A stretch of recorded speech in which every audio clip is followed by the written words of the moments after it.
এক মাসেরও বেশি সময় কারাগারে আটক থাকা বাংলাদেশ সম্মিলিত সনাতনী জাগরণ জোটের মুখপাত্র ও চট্টগ্রামের হাটহাজারীর পুণ্ডরিক ধামের অধ্যক্ষ চিন্ময় কৃষ্ণ দাস ব্রহ্মচারীকে জামিন দেয়নি আদালত।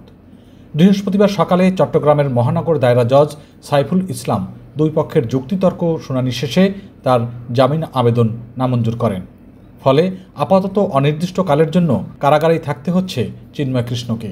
চট্টগ্রাম মহানগর দায়রা জজ আদালতের রাষ্ট্রপক্ষের আইনজীবী মফিজুল হক ভূঁইয়া সাংবাদিকদের বলেন, জামিন আবেদনের ওপর আধা ঘন্টা ধরে শুনানি হয়েছে।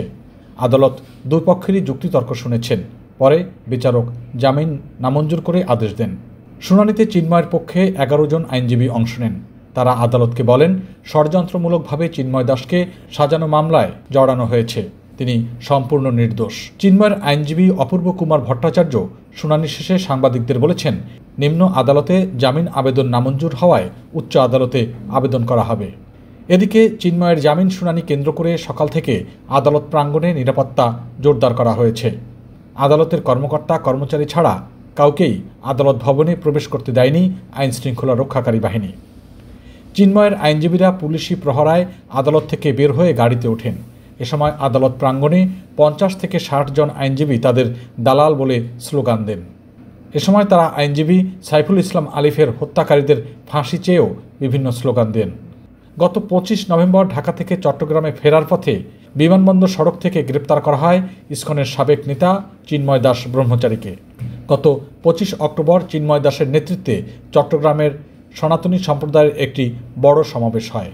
এর কয়েকদিন পর গত 31 অক্টোবর তার বিরুদ্ধে জাতীয় পতাকা অবমাননার অভিযোগে রাষ্ট্রদ্রোহ মামলা হয়েছে। এই মামলায় আসামি করা হয় আরও 18 জনকে। গত 22 নভেম্বর চিন্ময়ের নেতৃত্বে রংপুরে আরও একটি বড় সমাবেশ করা হয়। এরপর রাষ্ট্রদ্রোহের সেই মামলায় চিন্ময় কৃষ্ণ দাসকে গত 25 নভেম্বর গ্রেপ্তার করা হয়েছে। পরদিন জামিন আবেদন করা হলে তা নামঞ্জুর করে তাকে কারাগারে পাঠানোর নির্দেশ দেন চট্টগ্রামের মেট্রোপলিটন ম্যাজিস্ট্রেট। আদালত চিন্ময়কে কারাগারে রাখার নির্দেশ দিলে সেদিন চট্টগ্রামে আইনশৃঙ্খলা রক্ষাকারী বাহিনী ও আইনজীবীদের সঙ্গে চিন্ময়ের অনুসারীদের সংঘর্ষ হয়। এ সময় আইনজীবী সাইফুল ইসলাম আলিফকে আদালত চত্বরের বাইরে কুপিয়ে হত্যা করা হয়। এরপর থেকে কারাগারে আছেন চিন্ময়।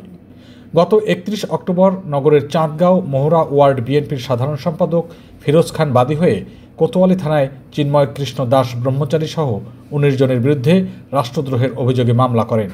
পরে ফিরোজ খানকে বিএনপি থেকে অব্যাহতি দেওয়া হয়। এ মামলায় চিন্ময় কৃষ্ণ সহ 3 জনকে গ্রেপ্তার করা হয়েছে।